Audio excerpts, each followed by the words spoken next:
Hello, amazing hackers. Hello, my friends. Welcome, everybody, to the podcast, our first one. I have some amazing guests with me today. Today, I have LSecQT and DarkshieldCS with me. Hello, friends. How are you doing? I'm doing great. Thank you. Thank you. How are you about you? Maybe a little bit of an. I'm gonna give a bit of an introduction for you guys, and then I'm gonna give it back to you so you can introduce yourselves more. LSecQT, I've met him online in a Twitter space, and basically he asked the right questions. I checked out his profile. He has a YouTube channel, and suddenly there's a hidden gem. So if you guys want to go check it out, there will be a link in the description or in the chat below. If I have a moment, of course, then I'm gonna pop it in the chat and in the description. And Dark Shield is kind of my right hand when it comes to pen testing. So whenever something big happens, he's usually there. Um, these are my guests right now. I think Beers will join as well, James Beers. He does some bug bounty streaming live, unedited, so that's great content as well.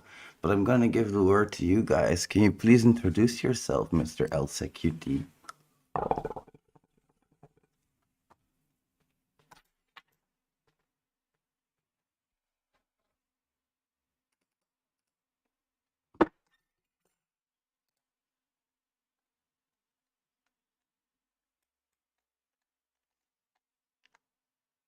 Uh,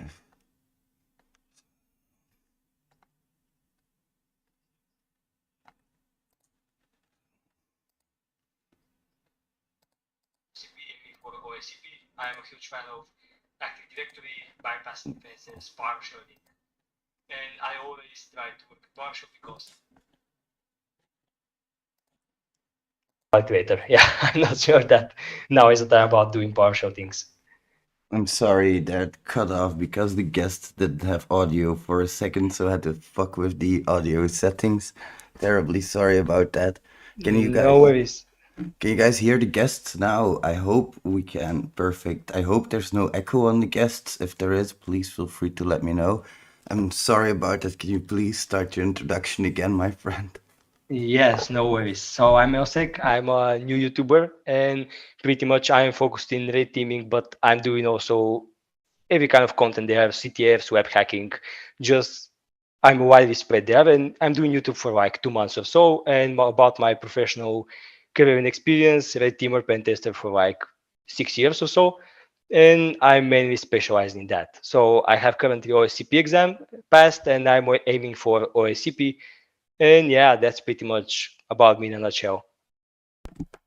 Oh, awesome, man. 6 years, that's longer than me. That's freaking cool. And that's why, like, you told me, shouldn't I send you something to show you I'm not a script kiddie? Believe me, I scoped you out long before that, and it's amazing that you now I hear that you have 6 years of experience. That's freaking awesome. So welcome, welcome. Great having you here. Thank you so much. Mr. Darkshield, sorry. Sorry if I said your name. Well, it's fine. Yeah, I am Brandon, and I have been in the tech industry about 17 years now. Started out mostly doing IT work, network building, network engineering, doing kind of full consulting, everything from that to running help desks and all of that fun stuff. And I've been focusing on security for the past few years. I still do IT work as well for a medical app company, but I also do cybersecurity consulting and pen testing, working with thexssrat, and happy to be here. Thank you so much for joining us. I really appreciate that. It's a pleasure to have you as well. These are my guests since I think they're very knowledgeable. If you would like to be on the podcast as well, feel free to just let me know. You guys are hackers. You can find me. I'm sure of that. But anyway, what I wanted to do today was go over a few things. I wanted to start with some introductions, which we just did. My name is the thexssrat. I think you guys are all familiar with me. If you aren't, I'm a pen tester. I have my own company. And I also work at a fucking theme park. I am not joking. I'm an attractions operator. It's a hobby and it's fun, and you guys shouldn't make fun of me for it. There, I said it. No, no, I'm just kidding. But it's for real. I do work at a theme park as an attractions operator, as a hobby. It's freaking fun. If you guys have any questions, feel free to send them in the chat. We can answer them later as well. What I wanted to do a little bit was look at some hacker news. And I don't know if you guys have some specific hacker news that you would like to look at. But otherwise, if you don't, we can always go to hacker news itself. Let's see here. I don't It's think always a good source, yeah. I'm gonna share my Yeah, screen so you absolutely. can all see. There we go. Oh, that's the wrong one. There we go. Hackernews.com. Let's see what they have to say. Chinese hackers distribute backdoored Web3 wallets for iOS and Yeah, Android that users. sounds bad. And I was browsing the Hacker News before with the podcast, and that creeps me out literally. Especially, I'm a kind of a crypto guy, and that sounds bad, to be honest.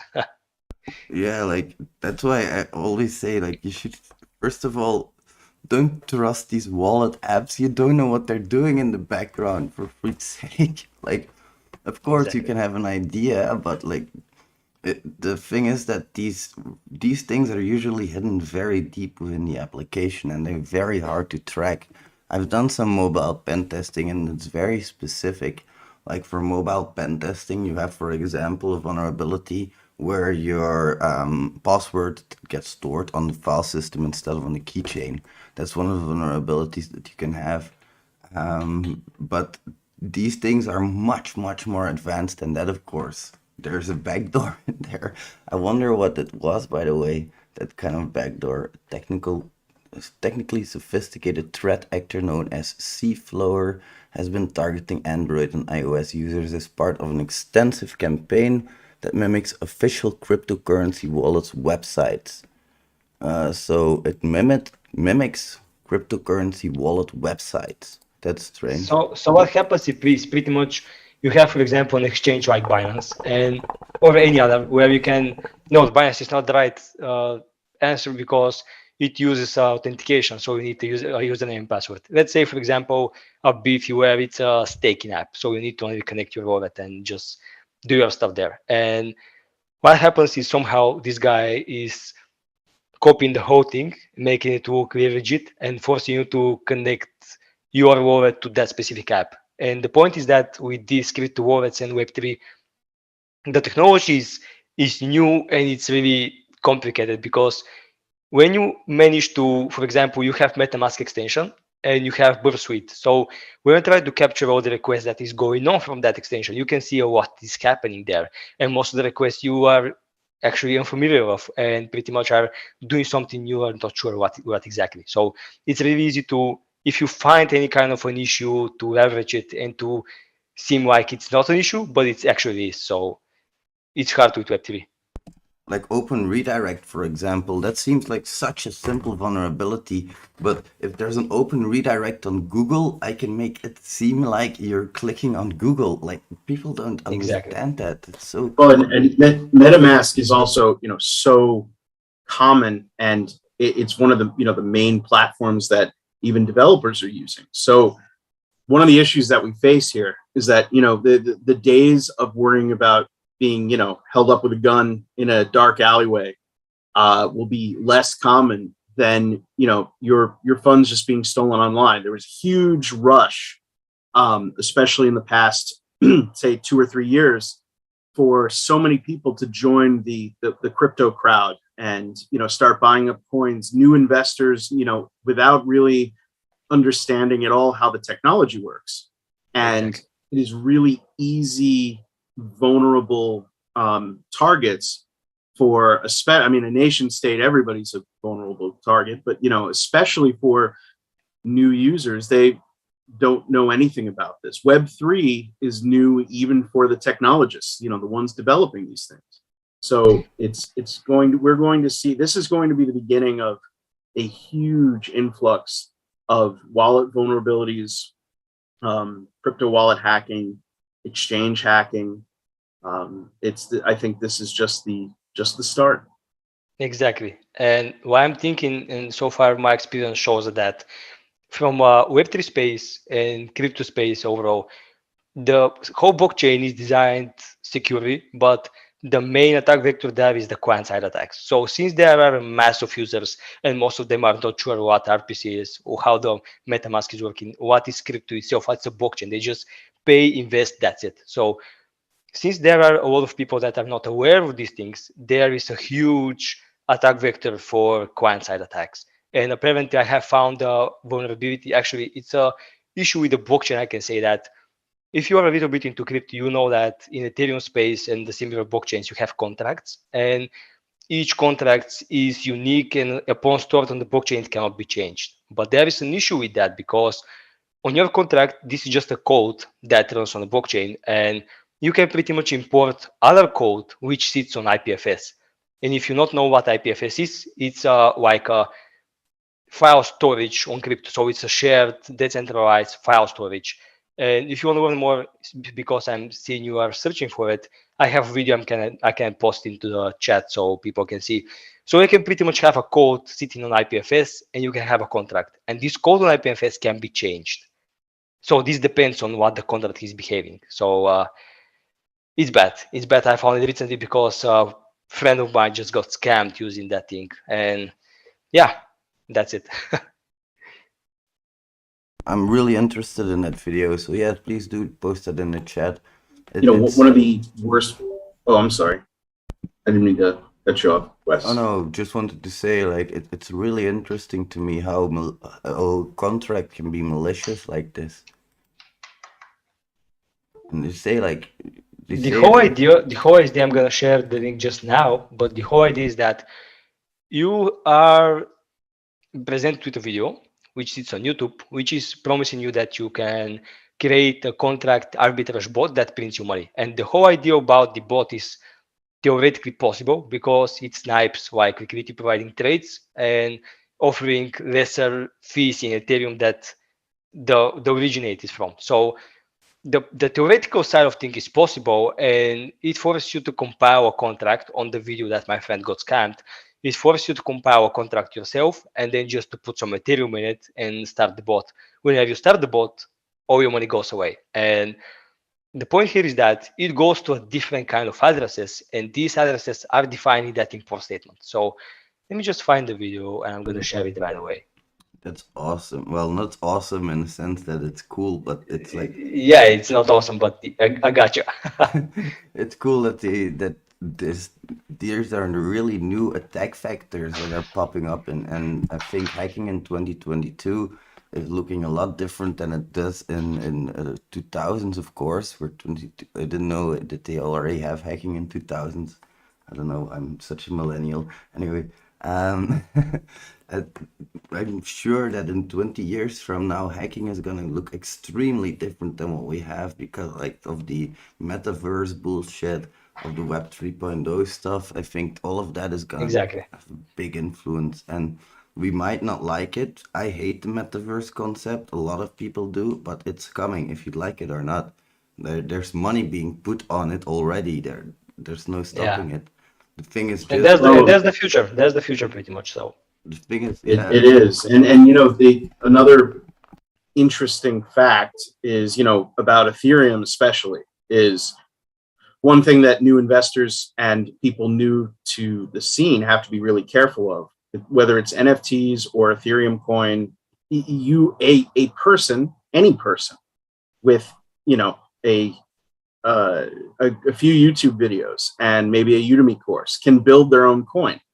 You can build your own coin. It's based off of the Ethereum blockchain, but it's that person could build their own wallet and things like that. And if you're not careful on verified, securely tested new coins, new types of wallets, new types of tech, I mean, you could be getting this from anybody, and you could, a lot of them are produced so that, for a cause. That's sort of the idea behind some of the NFT movements is, creating some art or something minted to maybe support a certain cause. So you might be interested in pursuing that, investing money in it.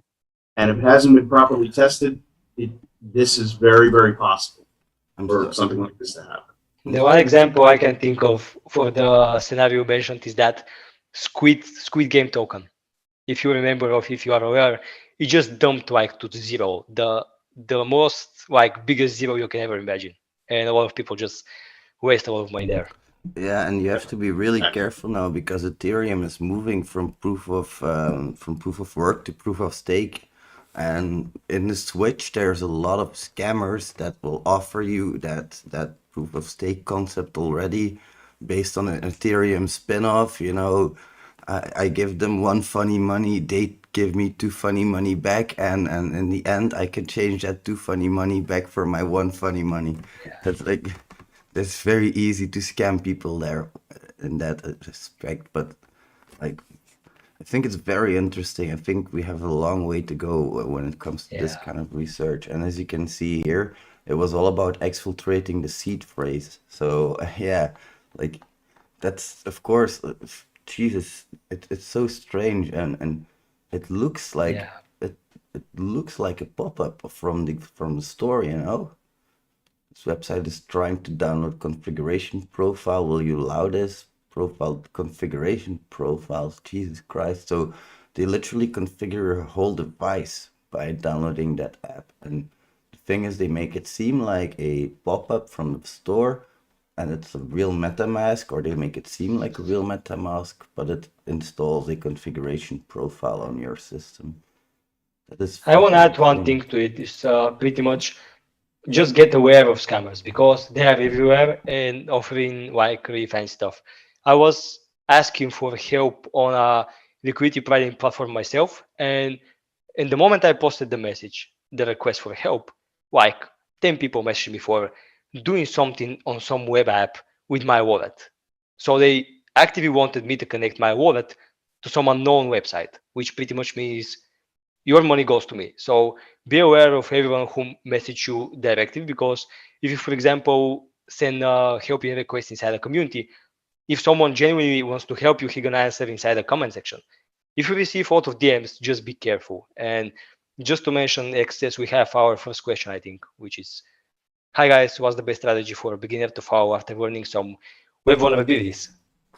Exactly. That's a great question. What's the best strategy for a beginner to follow after learning some web vulnerabilities? I always say stop hacking and start using the application before you do anything else.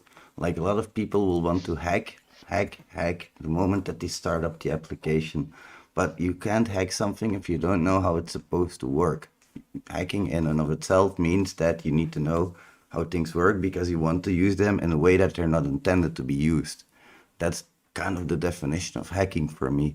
So for me, it starts with just walking the application, going through it completely, and then I've just released a guide for this, looking at every single parameter separately in its own light, and then looking at it in the light of the application fully.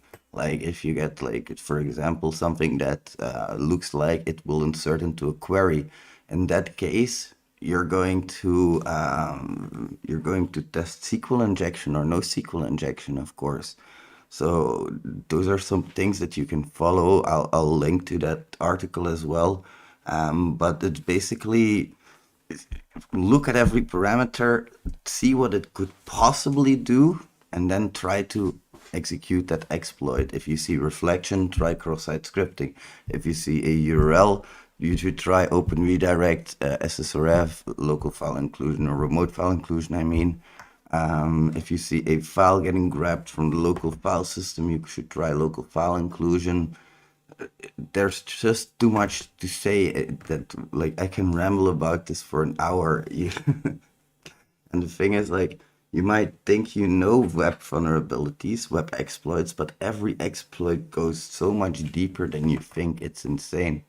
Like, just a stupid example, CSRF, it seems super simple, but CSRF on JSON, is it necessary? Is it not necessary? Does it work? Does it not work? A lot of people will not know this.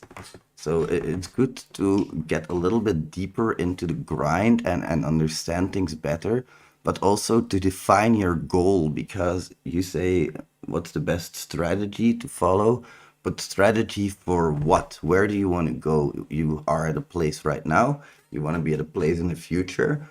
You know where you are right now. You have to think about where you want to be in the future and then break that down into small steps, as small as possible, preferably an hour long. And you might have 200 or 300 steps, but the only way of getting something good is by chipping away at it every single day, taking away just a little bit every day. I don't know what your guys' opinion is on that. Well, I can add a few things to that. Is first I wanna add it up that if you are willing to do something for, let's say, 2 hours a day, after 5 years you're gonna be master at it, and I mean complete master. No matter what you're uh, doing, what you're focused at, just do one thing, focus on one thing for 2 hours a day. In 5 years you're gonna be a master. The next thing I wanna add up is that in case you wanna start hacking, aka breaking stuff, because hacking is literally breaking stuff, you must first learn how to actually create stuff. So for example, you must know how the web app is working, as he said. So go ahead, go ahead and build a web app. Use PHP, use .NET, build a simple API, build a simple database connection. Try to make it vulnerable to SQL injection, for example. Then try to test it, see why it's vulnerable, why it's working that way, and that's how I am learning. And this is not about the web. I use that as a like general rule of thumb. So that's from my side. I can just to add a little bit on the time side. The I can't emphasize enough anything in tech, all of it. You do not you no matter how badly you want to, you cannot be an overnight expert. You cannot achieve mastery or even close to this in weeks, in possibly months. It is a slow process, and it should be. If it was that easy, then it would, wouldn't be a challenge for anyone. But the point is that the time you put in, it pays you back tenfold. If you put in the time, the effort, and you don't look at other people's progress, you only pay attention to your own, then you're in for an amazing journey, and you'll learn so much. It'll be great. And as far as what you said about finding real vulns out there, I mean, they're out there. The problem is that learning the concepts, it's hard to find the low-hanging fruit, especially in bug bounty platforms. Most of those have been picked dry many times, but there is software life cycle, so new things come out all the time. And the more that you practice, the more that you might find an unconventional way to exploit something with those basics. So it's really just about getting out there and trying it and doing it. And the next thing is that you're not supposed to watch everyone else's progress. Of course, you want to compete with yourself, but you have to learn from other people, because that's how societies have been built. We learn from each other. Everyone knows that, for example, I know something that the cross-site rat do not know. He knows something that I don't know. And by contributing and doing stuff together, we learn from each other. And that's the point, to find a community, a source of information that keeps you up in the game. Oh yeah, like don't ask me to do network pen testing. I don't like it. I ask Brandon every single time. It's like, hey, I have an assignment for you, my friend. Yeah, but web apps, I go crazy on web apps, and like you guys have said already before, it took me 400 hours to find my first bug bounty bug. So that's not including learning. That's just hunting. I would like to also welcome Mr. Beers to the program. Hello, Mr. Beers. How are you doing? I'm good, man. I'm good. Thank you so much for joining us. I would like to introduce him real quick. Mr. Beers does streaming. He does streaming himself for bug bounties, but he's gonna do it a little bit less or not anymore in the future. I'll let him explain that. but he also works for me, and I'm really glad I snagged him before anybody else did. So, Mr. Beers, take it away. Yeah, man. I was trying to break into this field for a while, and I had been streaming bug bounties for about a year. No, not even a year, man. I've been streaming bug bounties for about 8 months now, and I had some questionable content on my streams, and other companies didn't want to approach me because of that content. So I would get to like the fourth interview or like the third interview, the final interview, and they would all be like, "Well, yeah, we all personally really love everything you got going on, but we can't hire you." And I'm like, "Well, okay, well, I understand, but." Just because I smoke pot on my stream doesn't mean I'm going to be a bad penetration tester. You know what I mean? Nice And one. but they wouldn't budge with it, man. So about I would say probably a month ago, the Mr. Uncle Rat Wesley here, he actually popped in on one of my streams because other people were talking about me, and he liked what he saw, man, and we became friends. We started talking and stuff, and the last job interview that I had, it was like the fourth in line of all the job interviews that I had. I told him, I was like, "Hey, man," I was like, "I just got turned down for this other job, bro." I was like, I don't understand why these companies keep sleeping on me." And I told him, I said, "I know there's a place out there for me somewhere." And 3 days later, I found my place for me. And he swiped me like it was nobody's business, man. I am very knowledgeable, but like every intelligent person, I tend to say that I don't know everything and I barely know what I know. So, but there's plenty of other people who have learned so much from me, and they always tell me that I'm a lot smarter than I tell people I am. Yeah, and the thing is, like, I I make him do regular drug tests now, so everything. Just kidding. By the way, your first one is It's all tomorrow. it's all legal in New York, so I mean, Ah, damn it. You're in New York, Mr. Beers? No, I'm in Oregon, man. It's legal. I'm in That's Oregon. from New There's York. there's there's all kinds of things legal in Oregon, but all I do is smoke pot. Like, The- for me, I don't really care what people do. I care about results, and I've noticed that for like, uh, it was asked here as well. What do you do for a strategy for a beginner? But for me, it's all about results. What results do you want to get out of it? And it's like even things like bug bounty hunting is vague goal, you know? It's very vague, and that's a problem because vague goals, you can't define action points on them. And like for you, I noticed that you know what you want. Like I've asked Mr. Beers to create a course as well, and it's gonna be about recon. And Jesus Christ, that is the most in-depth course I've ever seen. And I'm not joking about recon. Like there's nothing out there like it. It's incredible. I'm really glad that he is able to do that. And that's a bit how our company works, by the way, a little bit of an insight. We take on pen tests, and when we have some downtime, of course, we do stuff like create methodologies, work on documentation, work on courses, that kind of stuff. And that's part of our business model. We also train companies. That's also part of our business model. We train QA into pen testers, basically. We have a lot of shit going on. Uh, I take on too much shit sometimes, man, seriously. Anyway, we were just talking about a question that came up, like somebody want to become a bug bounty hunter. Do you have any advice for them? yeah, if you want to become a bug bounty hunter, forget about the money. If you really honestly want to focus on bug bounty hunting, do not worry about the money. Don't let the money be a thing in your head. There's all kinds of people posting about the money. There's all kinds of people finding the money. Don't worry about the money. Don't even think about it for a second.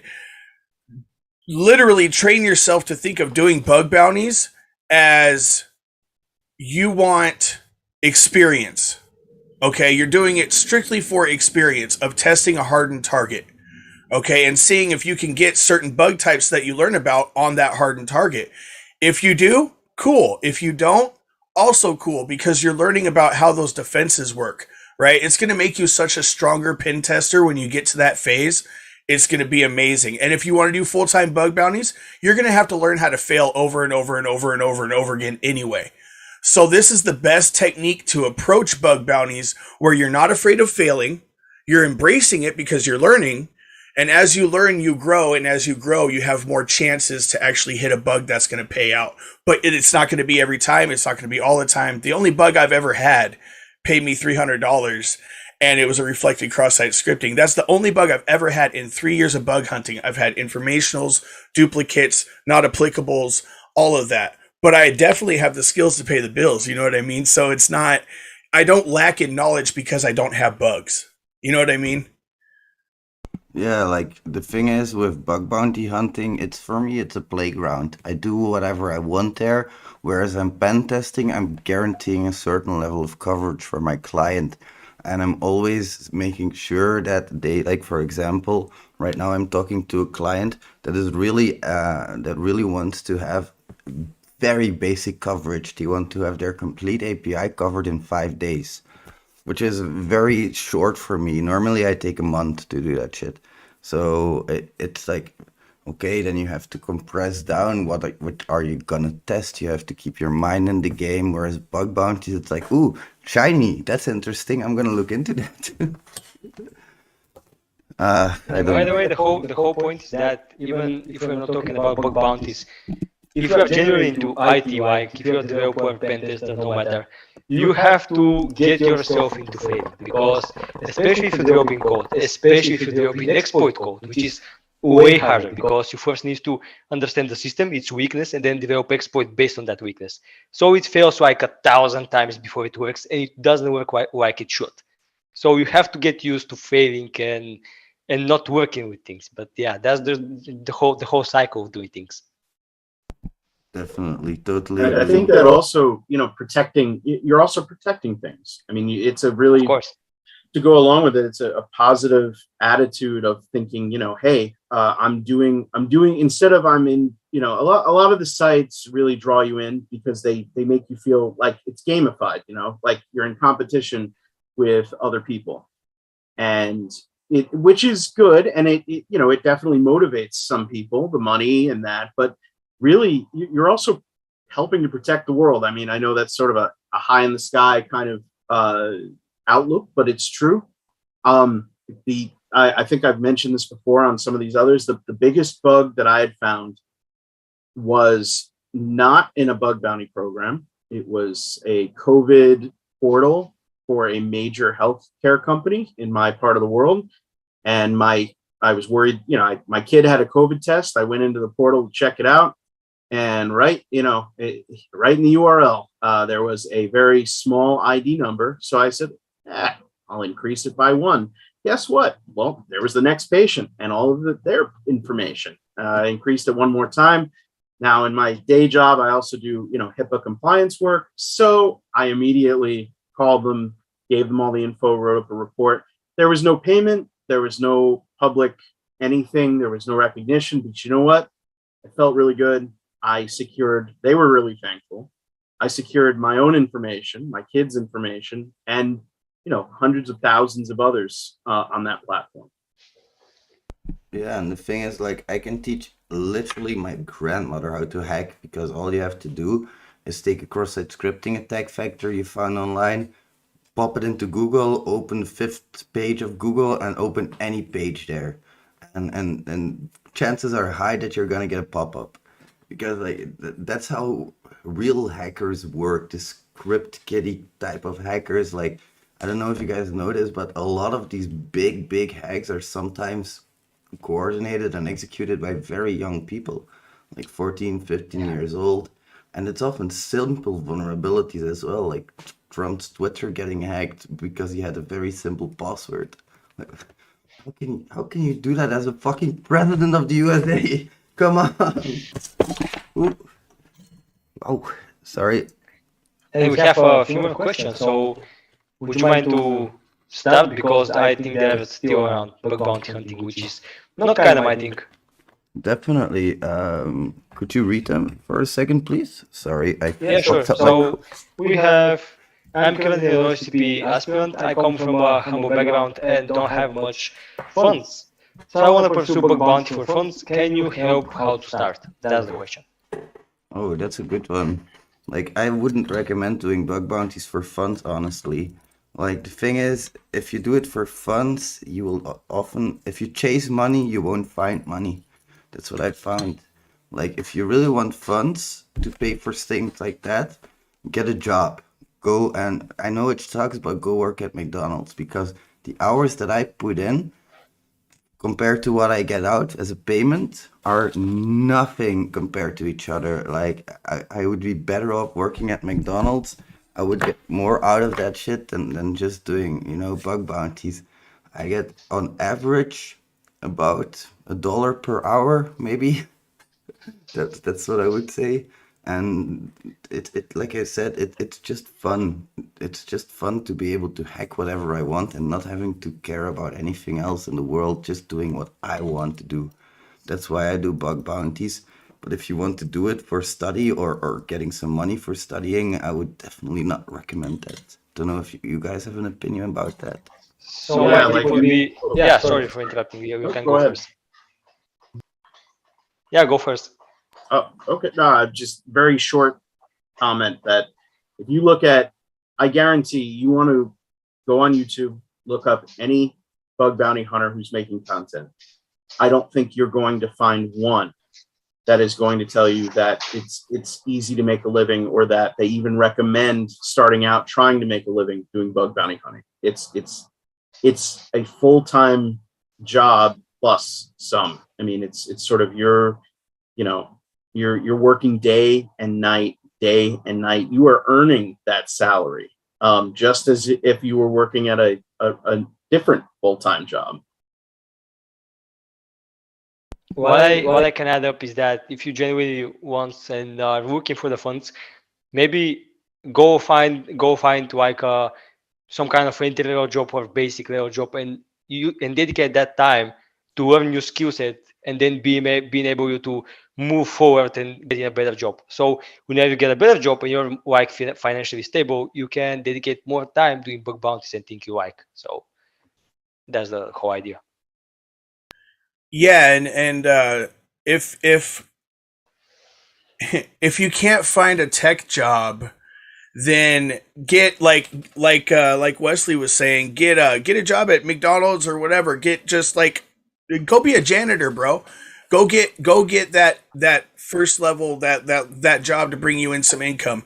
Do bug bounties at night when you come home, and whether you get bugs or not, mark down the company that you did the hunting on, and mark down what you did during that hunt and put that on your resume as red team experience. If you do that for a year and a half, you'll have a year and a half red team experience without finding any bugs because you're going through the motions, you're going through the process. And as long as you're going through the process, that's experience. Exactly. Yeah, like the first few years that I did for free, literally fixing computers because I had to learn how computers worked first. And when I do something new, all of my first jobs are for free because I want to get experience and it's perfect because the other person gets something in return as well, but they know I might stumble a few times. And it's like you guys say, you have to learn to accept and love failure as well to a degree. Like, sometimes you guys look at us and you guys see success, success, success, but there's so many failures which you don't see. And like my road is full of pitfalls, and I know that my road ahead is even more full of pitfalls. Like I have to be very careful. Even if it goes well pen testing, I might have trouble scaling up, or I might have trouble on a specific pen test. You never know. There's always challenges that lie ahead of you. But the thing is, you have to grind to a certain degree before you can unlock the equipment or the experience that you need to get paid for your skill set. Like Exactly. And the point is that, let's take, for example, my experience when my first job was like being system administrator, but not the one used to manage Windows servers or Linux servers. I was the guy who managed printers, literally all day long, only printers.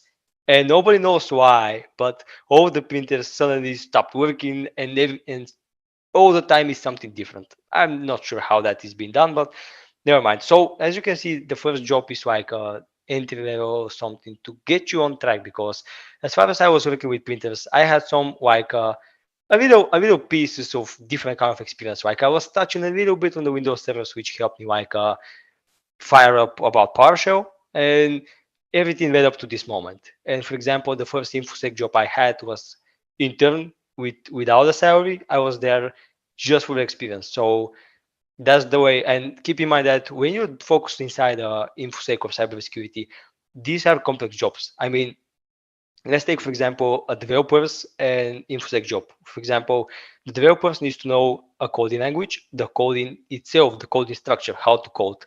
Because a good developer knows how to code, he doesn't know exact language, because the principles are the same, especially if you are talking about OOP. So the good developers must know how to code and language and syntax. That's it. So a good pen tester or red teamer must know how to code, how to do networking, how to do system administration, Linux, Windows, and then he can be a pen tester. So see the skill set it requires. It's a lot. So you have to dedicate a lot of time and find the right companies to offer internship. Definitely, yeah, and it's not easy to find companies that offer internships these days. Like Yeah. it's really hard to find. I know that, but if you don't search, you will never find it, and if you don't shoot, you will always miss. And the thing is, like, it might take you 4 or 5 years before you find something that actually will train you, or a company that will train you. But by then you'll have 4 or 5 years experience behind your belt, just trying and learning and experiencing, because that's what learning is about, experiencing and making that mistake. Any one of us, if we make a mistake, we probably won't do that a second time. We'll be like, oh, stupid idiot, don't do that again. So yeah, like, We have like a question I think we skipped, yeah. and it says that how would you guys like to find bugs in the push chain testnet playground? So definitely up to you guys. For me, I am not very good at specific blockchain exploits, but of course, I would like to find those types of things. And yes, I do agree, because this person, Latin American crypto, did you find something? Because it seems like you find something in that and the blockchain, and it's really interesting, of course, blockchain specific hacks. I'm not good at it, and anybody who gets it critical immediately gets a lot of money, of course, and especially on things like that. But not everybody is that capable, or not everybody has that capability of finding those criticals. But that doesn't mean that they're bad testers, for example. Like, I want my testers to have a good baseline of testing. I don't care. Of course, they need to be able to go deep and do some exploratory testing on their own, but they need to see those connections as well. Like, I don't know about you guys, but I have slight autism, I have ADHD. It allows me to see connections easier. Like if I go through log files or JavaScript files or whatever, I it's like those things, they jump out for me. Like URL, it's like it's highlighted, but it's not. It's just like my vision immediately jumps to it. I don't know where I was going with that anyway. We have another one. Maybe I shall read it. So we have question. I'm learning Python/Linux. I'm familiar with networking basics. My end goal is to become a pen tester. In a few years, what other skills should I add to my arsenal to be a great pen tester? So I can start with that. And as I mentioned before, you need to have not only development background, you need to have system administration. And by system administration, I mean you have to manage servers and systems, because when you're a pen tester, you are presented with the CLI, the terminal there. So in, let's say, 100 cases, I am presented with a GUI, let's say RDP access when I'm doing red teaming. All you have is a PowerShell or a CMD. So you need to make that thing casual for you and be able to manage the whole system from that console right there. This is a must. For example, when you are getting a reverse shell, you have a terminal. When you're doing any kind of exploitation, the first thing you have is just a blank black screen and you can type commands there. So that's the thing you must learn, how to manage these kind of systems. Then you need to know how to, let's say, more in-depth things about networking, because you have to know what firewalls are, IDS, IPS, how these things are actually working. The good idea is to go ahead, actually build something from scratch. For example, you can go ahead, set up a quick little network and set up Snort there to see how it works, to see how it catches things and what it does. So you're going to know what to do and what not to do. And after having all these backgrounds, combining network, system administration, and coding, then you can focus on pen testing. And let's say, for example, let's take the most obvious to Nmap. So it's always easy to just search for YouTube or Nmap and see a scan, do a scan, and you're gonna have some results. But what exactly is going on? So you need to know what Nmap is doing, what kind of packet it's sent by default, how you can manipulate the packets, how you can filter the ports, filter the protocols. So based on Nmap, it's just like in the first view, you have a simple tool, but it's not that simple. Nmap has a firewall bypassing techniques, how they work, what exactly is going on the network. So this is an example for just one tool, but if you take, for example, let's say Void, or the shellcoders there, or the paywalls, what is paywall? So after having the background, you then have to focus on learning these hacking stuffs, paywalls, offensive link, offensive networking, stuff like that. So that's my opinion, guys. I think Darkshield also has something to say about firewalls and antiviruses, right? Oh yeah, and in general, just to add to what you said, it's so I'm definitely another person coming from that angle, right? Like, so many years just doing IT consulting, system admin roles, things like that. It definitely does help, but I noticed the transition was definitely there was a larger gap than I expected. So I think it seems like getting to know all of those technologies is a little overwhelming, but the only way to do it is just start. It's to start. It's to start trying to do things. And you know what? You're going to learn really quickly what you don't know and what you need to get better at. Because you could sit like me or like a lot of other people, you could spend years just thinking about starting, saying, man, I've spent 6 months just trying to get my certification path correct so that I can get to where I'm going. But honestly, it kind of just works itself out once you start trying to learn and do the things you're doing. If you're interested in offensive security, looking at different YouTube guides on the OSCP, doing things like try hack me, hack the box. They have some great learning paths, things like that. Taking courses like RATS courses as well for a lot of web hacking and things like that. Really great places to start. Again, my best advice is just start anywhere, even if you're terrible at it. It doesn't matter. We were all terrible at one point. We are still terrible. Yeah. I feel myself that I'm still terrible at doing something. Exactly. I mean, antivirus and firewalls, those are definitely important. It's to sum it up, it's learning, the entire world uses tech. Okay. Every business uses some amount of tech. And the main point, if I could try to sum it up, is that you have to just understand what the world is using to run these things well enough to be able to pick it apart, attack it, exploit the people, exploit the tech. And that's really it. You need to understand how the thing works before you can break it.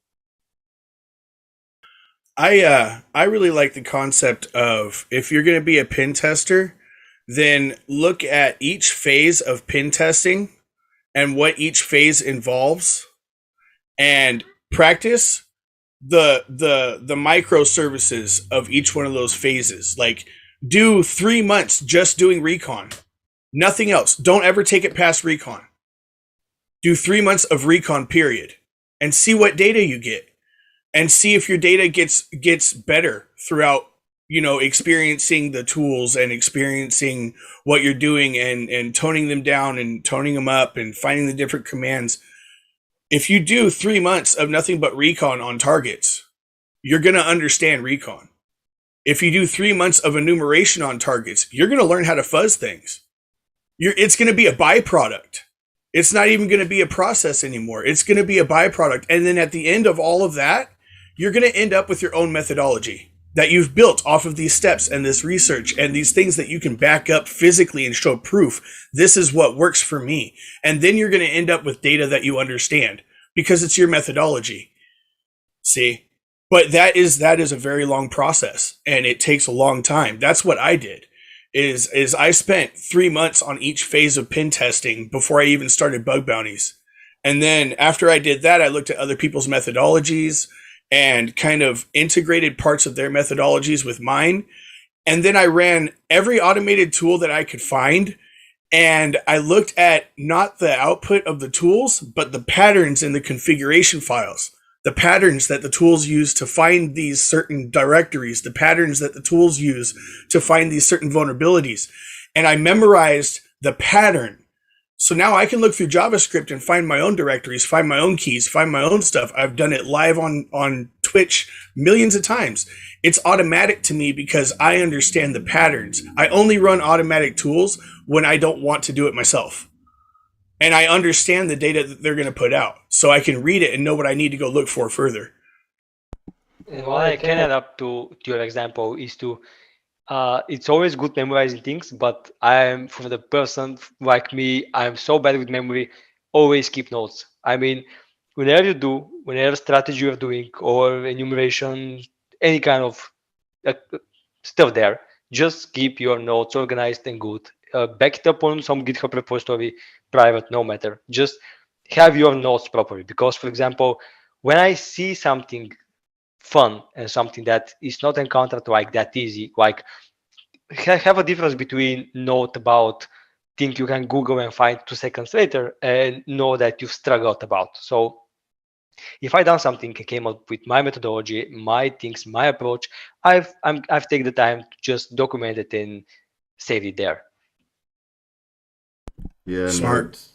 Sorry, go ahead. I was just saying that's smart. Yeah, definitely. Like, notes are my bread and butter. If I didn't have my notes, I would be nothing. And it may seem strange, but just looking at the title of what I've written is already enough. And Exactly. it takes longer. I know it takes twice as long to write something down than it does to learn it, but it is worth it in the end. Plus, you get the extra benefit that you can easily share your notes into blog forum or whatever and help the community out a bit as well while you're learning. Because of the struggles that you've gone through, there are other people that have gone through the same struggles. So it always helps to put this stuff out to help others. And if you really want, you can, of course, private your GitHub repository. There's nothing wrong with that. It's your notes. You do with it what you want. Like, for me, I'm just very open about all of my notes. All of my notes are available online, by the way. I just put them on my blog, everything. And it's just, for me, I would want that, like, Jesus. I'm sorry, I got a little bit distracted by our next question. We got a lot of questions. Holy crap. Yeah, something happened there. Danish asked, any tip for monitoring or blue teaming or SOC? Oh, that's a good one. Like, All right, so I can start.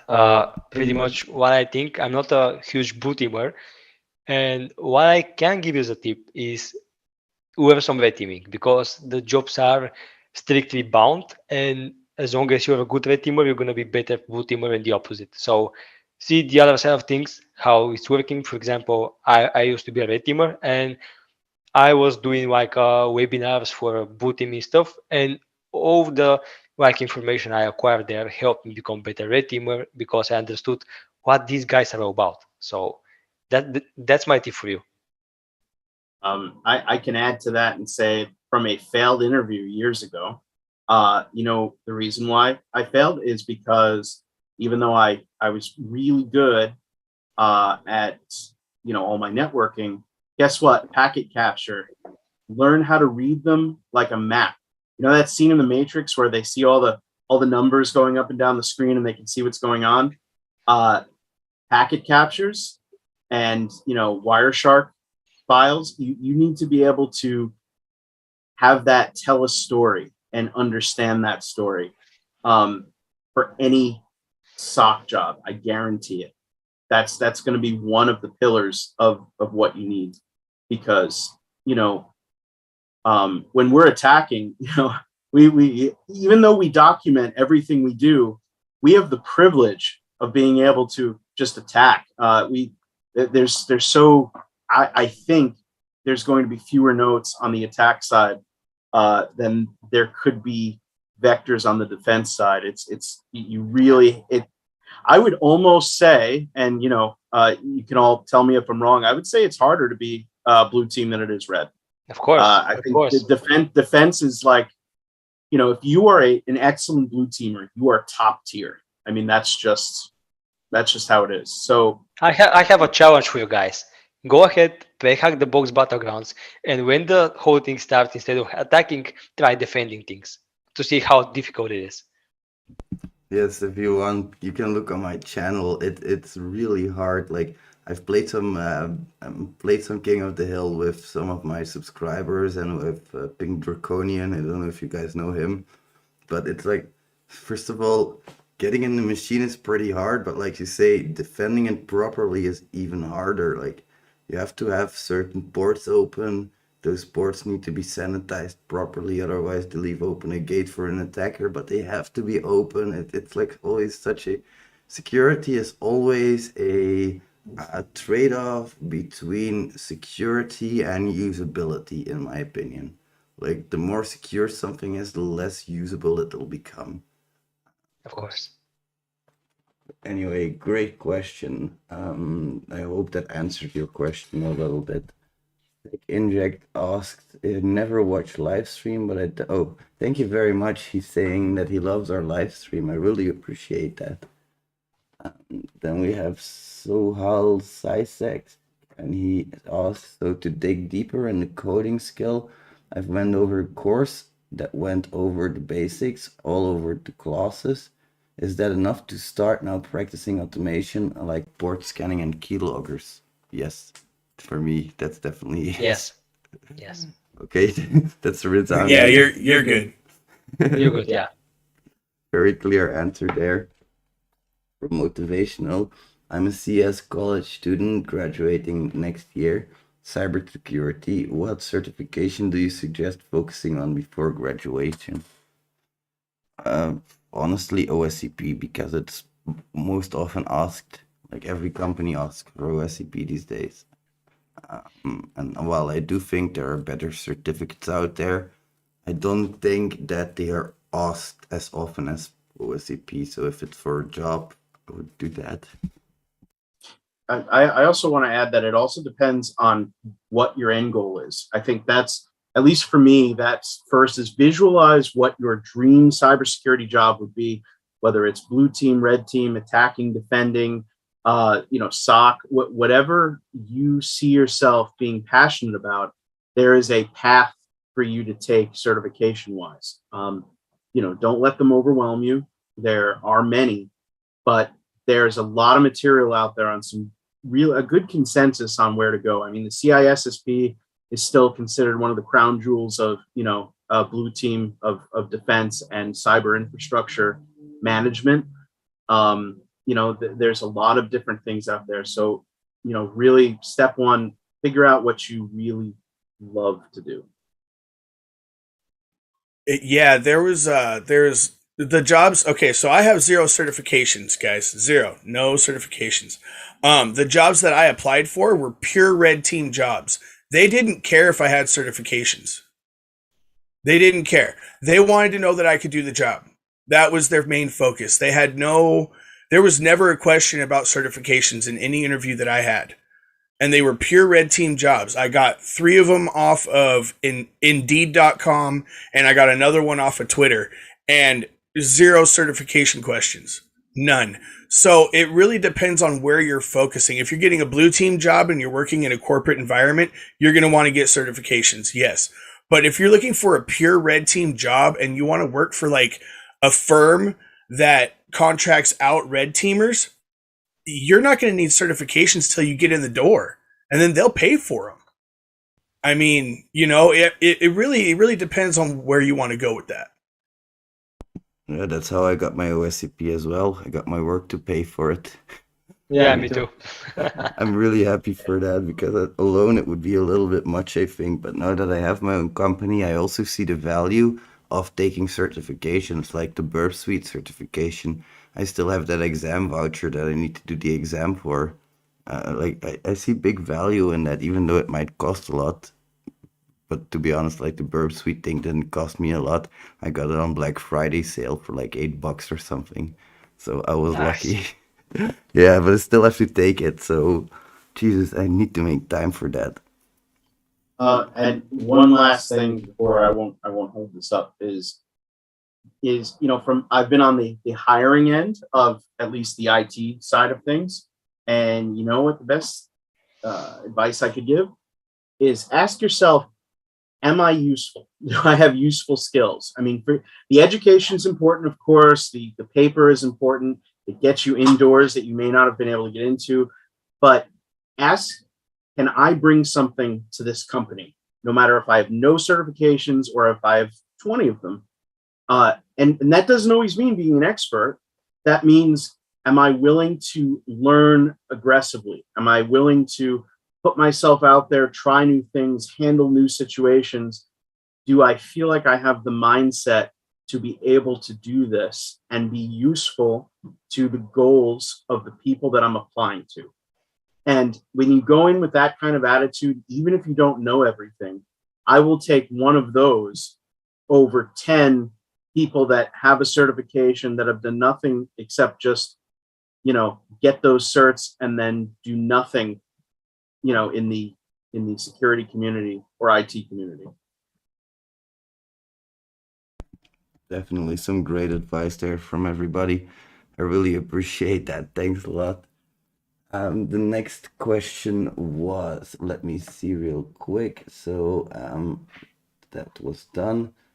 I'd say as a newbie that as far as offensive pen testing, etc., it's most important to be able to read and understand the logic behind what the code is doing. Logic of what the code is doing. Guys, listen to that carefully. Logic, business logic is a vulnerability that is often found. But the thing is, in pen testing, you have 3 levels, or at least we as a company, we maintain 3 levels. We have level 0, in which we go for compliance. That's the 5-day API test. We go for OWASP API top 10, real quick manual work, no shit, like real fast, and we run some scanners on it. That's it. Then you have level 1, which is business logic vulnerabilities, which comes into play. And on level 2, we're talking about governance things, like if a country were to attack power plant, for example. We've never taken on a level 2 assignment before, but we regularly take on level 1 assignments where we do have to look into the business logic a little bit and see if we can't find anything there. It's always super important. Most of my bug bounties were either broken access control, IDORs, or business logic vulnerabilities. Those came on as well a lot. Let's see here. Guys, I just gave in 10 minutes and I think I've got so much idea what I was doing wrong and what I should do now. You guys are such amazing people. Thank you very much, Tanish. Really appreciate that. Lala says, I have an assessment exam for a web app pen testing job this week. My suggestion on what to focus for the next couple of days to prepare. I'll throw something in this chat for you. It's basically RatSite. And what RatSite is a vulnerable web application that I've developed, and you can go and hack it, see what you can find. There's 40 vulnerabilities on there, so you should be able to find at least some of them. If not, then you should really prepare a little bit better. Also, the Burp Suite, I'll post that in the chat as well. The Burp Suite Web Academy is pretty good. The Yeah, it's amazing. there I have one problem with web security with their labs, and that is that they're probably often they're pretty naked labs. It's like one vulnerability and a very small application built around that, and I don't think that's realistic. Realistic is having 500 parameters and one of them is vulnerable. Like that, Yeah. that's more realistic than, and you have to prepare yourself a little bit for that as well, of course. Let's see here. Then we have some talk which I really can't follow about automation and stuff like that. Yeah, of course, you really have to be careful with automation and where you point it, and especially your rate limits. If your client says 5 requests per second, keep it to 5 requests per second. They don't say that for no reason. Let's see, I'd like to ask, how do you guys parse through all enumeration data, network scans, fuzzing, network topology, etc.? What is your organizational method? It's truly one of my weaknesses. Well, I can add up to that is, especially when I'm doing internal pen test, when you're presented, let's say my last one was like having 200 IPs. What I have done is you need to pretty much find a way for yourself to work out these things, because if I share my note-taking process, it may not be suitable for you. So I'm just giving you some tips on how to build your own. So pretty much what I did is when, for example, doing internal pen tests, when I have a lot of scanning data, enumeration data, I developed myself a PowerShell script, which is pretty much having the result, parse them into Obsidian files because I use Obsidian for nodes, and having a bunch of like editing things there. So it's like formatted nicely. What I can add it is, so you have to build on your own note-taking methodology to structure everything. For example, I use Obsidian and I put all my data there. I have a way to mark what's false positive, what's not, how to track findings. It's not about the tools. It's about your own methodology. So that's my advice. Build your own. Definitely, that's how I did it in the beginning as well. Like I went, looked at Jason Haddix, I looked at Nahamsec, I looked at Stuck, I looked at Insider PhD, I looked at all these people, and I made my own way. I carved my own path through. Exactly. It's like a fucking jungle out there, and you really have to carve your own path. Great advice. With enumeration, I understand what they're talking about. It's just the overflow of data and like all of the stuff. Okay, so like with Google, okay, when I did recon on Google, I came out with 33,333,000 some odd subdomains, right? I ran all those subdomains through Nmap. So Nmap scanned every single one of those subdomains. It took 3 days for it to go through all those subdomains. First thing I did is I looked at any IP address that had more than 3 ports open. If it had more than 3 ports open, I put it in a list. After I had that list made, I Nmap scanned the rest of those in the list for all the ports. I did a -p- instead of the top 1,000, right? So now I'm filtering that list down further. Okay, so then I go, anything that has an interesting service that's open, I want to keep. So now I'm taking that window and I'm closing it down to a more like a handful of things that I can play with, you know what I mean? But everything goes in my notes, because if you miss something and you want to go back, or if an IP address is making a call to another IP address that you had previously scanned, you want that. So all of this information goes in my notes. And then as I'm doing my exploitation process, I look through my enumeration notes of all the interesting things that I found, and I keep it on hand right there. It's more of a longer process, but it works for me. I love it. Like for me, what I do is when I have my big list of subdomains, First of all, I see which ones are live with HTTP probe. Then I'm gonna take screenshots with Aquatone or Eyewitness or something like that. Then I'm gonna look at those screenshots.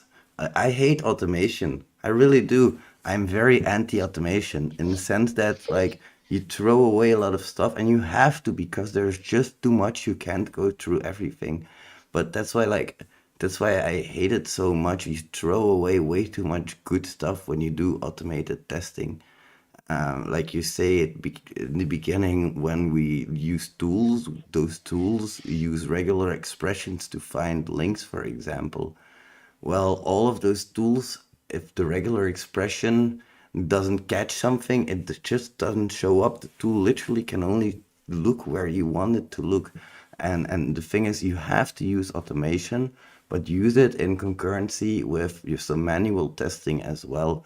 Like I literally look at those screenshots while Nuclei is running because I'll take the live subdomains, I'll throw Nuclei on that, and then while it's running, I have nothing to do anyway. So then I go through my screenshots, and if I see an admin panel, I will try directory brute forcing or content discovery. If I see something interesting, I will try to make an account, try to test for IDORs and stuff like that. So it all comes down to broad scope hacking is just finding a target where you can apply your main methodology onward. And that's like, you have to know how to do that first. That's why I always say in the beginning, avoid broad scope targets like the plague. They're only going to demotivate you because it seems like there's just too much to test. You don't know where to start. But like it's a process. You will find it out for yourself. My process has been when I have like a list of subdomains, and sometimes I write my own nuclei templates. So whenever I write a new template, I will scan all of the subdomains that I still have left from my previous tests. And when I find a new subdomain, I will scan it with all of the templates that I've made and all of the public ones as well. So it's kind of like a dual working layer, like of testing, and that's kind of my methodology. But I don't do subdomain discovery anymore. Like I don't use a MOS. Of course, I use a MOS in the beginning to find all of the subdomains.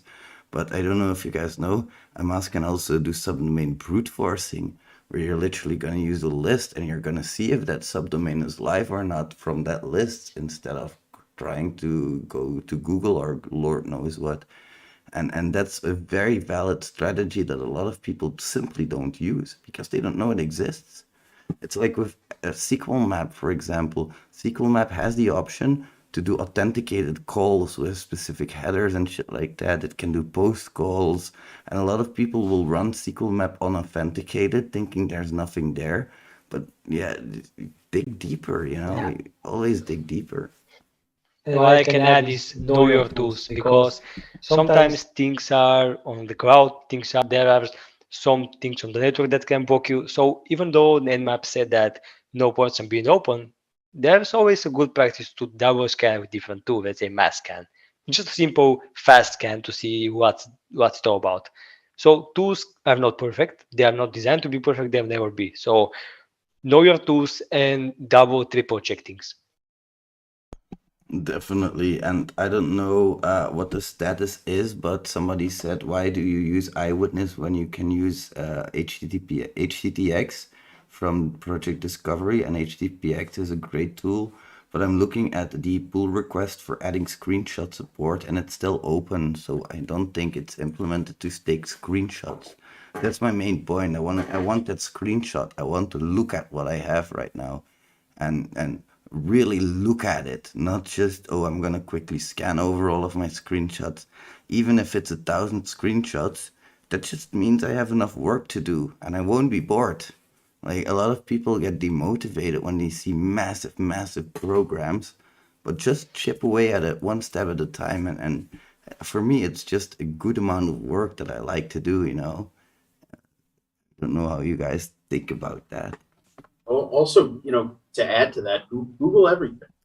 One way to pare down the amount of information is to learn what it's about first, and then it's those slap your head moments when you've spent 2 hours investigating an ID that you found in a burp, some burp information in the header, and only to find out at the end that it was just a Google Analytics ID or just some sort of other analytics ID that you just didn't know about, and you wasted that time. But it's not wasted, because now you've learned that when you see that again, you can just ignore it.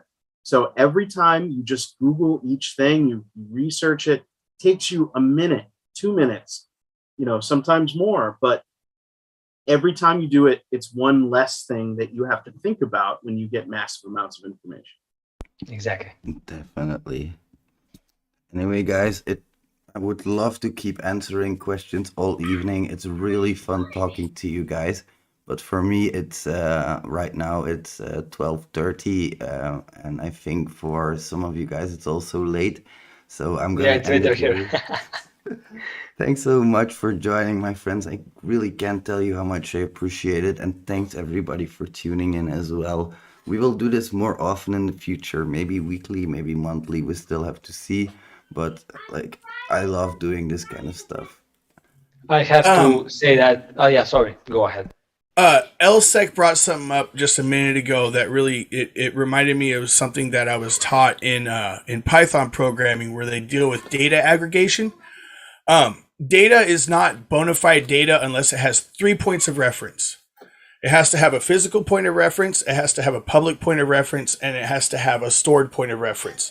So whether it's physically on a hard drive, in the cloud, and publicly available online, those type of things. So if you find data and you're questioning the data, try and find it somewhere else, away from the tool or the reference that you found it in. And if you can confirm it with something completely separate, then you have something that you can move forward with. And we have only one unanswered question, which I'm gonna talk about now real quick. So we have total C2 frameworks. Which one do you suggest using, and which one you guys love using? So I was hoping you'd answer this. I'm so glad that you decided to take it on. I'm not gonna miss that. So let's start with Cobalt Strike, and I'm not a fan of Cobalt Strike since it's like a widely spread C2 framework, and every EDR, every antivirus knows the signature of the Cobalt Strike. So it's commonly used, and that's why I don't like that much, because it's like a commercial one. What I like is either Covenant, either Mythic, and either a custom-made one. And yes, you can make a custom if you have the coding skills. You can design a custom C2, and you need pretty much to have a session management. So you need to have like a thing that manages all the sessions that comes to you as a callback, and you need to develop a tool that pretty much does the whole session process there, like running the command, stuff like that. I have video on it. You can check it on my channel. But there's pretty much Mythic, which is like I think the best free open source framework right away. And I have used it in my past like 3 engagements, and I'm quite happy about it because it just works fine. It's open source, it's absolutely free, and it just works fine. It's not that widely spread like a Cobalt Strike, and the paywalls there are, of course, the default paywalls are catched by the AV, but you need to tweak it a little bit. So I'm gonna go my head into Mythic, then Covenant, and then like some custom made one. There's actually one more that has been getting a lot of good press. I have not had a chance to dive in, and that's Sliver. Oh yeah, exactly. I have heard, again, not being able to test myself, and I don't like to put rumors out there, but I have heard that it's like the Cobalt Strike killer. It's the open source replacement for the overpriced Cobalt Strike. There are so much memes about that going on, and I feel bad about not being able to test that thing out, because when you can't do red team on your own. You have to be like in a company, because it's not that easy process. But to go with the company and just try to talk with guys higher than you to change the C2 framework, it's not that easy task. So I'm feeling bad that I haven't tried that thing, but I'm definitely will. Really, that's really freaking cool. I have a lot of new tools to check out now. Thanks a lot. I really appreciate that. And I have a lot of advice from you guys as well, which is really cool. I love exchanging things like this. Thanks a lot for that. And Thank you, guys. now I'm really gonna close down. Thanks a lot for answering that last question. I really appreciate that because, like Darkshield said, I would have gone like, what? Can you what? You know, thanks a lot. I really appreciate that. And for everybody watching, thanks a lot for tuning in. I really appreciate you as well. We all do, and we will